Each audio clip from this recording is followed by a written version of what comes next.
स्वागत है दोस्तों हमारे YouTube चैनल नारी संवेदना मृदुला सिन्हा के उपन्यासों के संदर्भ में लेखिका डॉक्टर रमा पद्मजा वेदुला। बस मुझे अपने नारी जीवन का उद्देश्य पूरा करना है। उसने हर पल अब भविष्य की कल्पना को ही जगा कर रखा। उपन्यास का 6वां भाग आश्रमोत्सव से होता है। सीता आश्रम में सादा जीवन बिता रही थी। वहाँ सीता के माता पिता भी आकर मिले, लेकिन उनके बुलाने पर भी सीता मिथिला जाने से इनकार कर देती है। सीता गुरुजी को नमस्कार कर अपने किए का परिणाम पूछती है। गुरुजी ने आशीष देते हुए कहा, तुमने ठीक ही किया पुत्री। इतना करने के बावजूद सीता को राम के परित्याग का कारण नहीं मिला, लेकिन लक्ष्य तो गर्भ में पल रहे शिशुओं को राम से भी उत्तम बनाना था। आश्रम में ही सीता के गोद रस्म का रिवाज भी पूरा किया गया। सखी मालती और साक्षी फल फूल आदि से सजाकर सारी रस्में पूरी किए गए। तपोवन में सीता मानसिक रूप से ही कष्ट सही, परंतु कोई कष्ट नहीं। वहाँ के लोगों की इच्छा थी कि राम और सीता का मिलन बच्चों के जन्म के बाद पुनः हो जाए, किंतु सीता बिल्कुल इस विषय को नहीं सह सकी। उसने आश्रम छोड़ने का निर्णय भी लिया। आश्रमवासी सहम कर, ठीक है दीदी यहीं रहें, हम आपके साथ हैं कहकर सभी शांत हो गए। वहाँ के रीति रिवाज सभी गृहस्थी के ही थे। बालक शुक्ल पक्ष के चांद की भांति दिन ब दिन बढ़ते गए। 3 महीनों में बच्चों के घुटनों के बाल चलने का सिलसिला शुरू हुआ। नित्य नवीन घटनाएं घटने लगीं। राम भी सीता से भिन्न होकर अभिन्न ही रहे।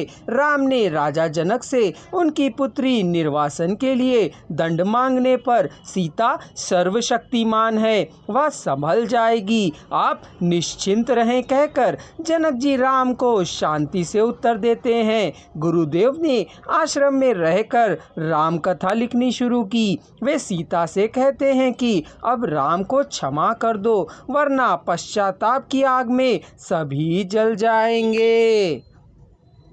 सीता की आंखें सजल हो गई। गुरुदेव समझ गए, और सीता तुम माँ हो, जग जननी हो, मुझे आशीष दो कि मैं रामायण की कथा पूरी करूं। सीता ने झुके मस्तक पर हाथ रख दिया। उस समय गुरुजी हर्षित हो कहने लगे कि रामायण की कथा पूरी हो गई। मातृत्व का विस्तार ही नारित्व है। नारित्व का पुष्पित पल्लवित रूप मातृत्व है। सीता ने इस विषय को आत्मसात कर रखा था। आश्रम में दोनों बच्चे लवकुश आनंद के साथ जीवन बिता रहे थे। सीता गुरुजी वहाँ के सभी जन बच्चों की देखरेख में अपना जी जान लगा रही थी। 2 वर्ष बीत चुके थे। गुरुजी की इच्छा थी कि बालक जल्दी ही बड़े हों और उनके द्वारा रचित रामायण के गीतों को संसार में गाकर सभी को सुनाएं। सीता जी के गुरुजी से पूछने पर वे कहते हैं, अभी तो मेरा काव्य पूरा नहीं हुआ। आपके राजमाता बनने पर दोनों बालकों को राम ससम्मान ले जाने पर ही मेरा काव्य पूरा होगा। सीता कुछ कहना चाहकर भी शांत ही रहे। सीता के गुरुजी से पूछने पर उन्होंने बताया कि उन्हें रामायण लिखने की जिज्ञासा कैसे मिली। वे पहले एक दस्यु थे। सभी जन उनसे चिढ़ते थे। किसी कारणवश वे आश्रम की स्थापना करके लोगों को गुरुकुल आवास और पढ़ाई कराने लगे। उनकी प्रगाढ़ इच्छा थी कि किसी महापुरुष की जीवनी वे लिखें और लोगों को उससे अवगत कराएं। ब्रह्मा के स्वप्न में दर्शन देकर ब्रह्मा जी ने उन्हें कहा कि रामायण की रचना करो, यही मेरी आज्ञा है, जिसमें सिर्फ राम कथा ही वर्णित हो। मैं सिर्फ राम रावण युद्ध तक लिख पाया, तुम्हारे आगमन से पूर्ण हुआ।